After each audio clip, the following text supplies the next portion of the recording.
Well, the US Defence Secretary Ashton Carter said that Russia's actions were putting at risk any political resolution and the preservation of Syria's structure of future governance, the things that Russia purports to want.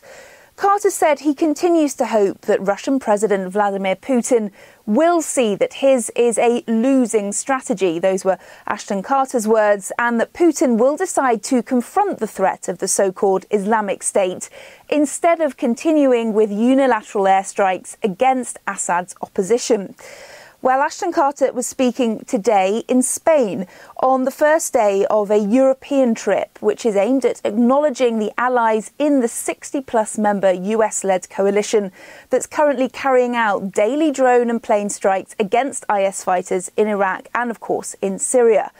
Meanwhile, there are reports here in Washington that the American-led coalition will actually now begin to increase pressure on IS in Syria.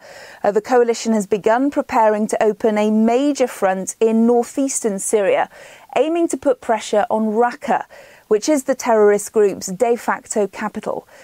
On Friday, President Obama said he would take all steps necessary to combat IS and that the US will continue to reach out to the moderate opposition in Syria.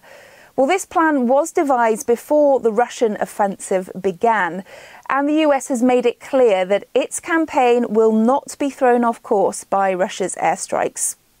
Kate Fisher, SABC News, Washington.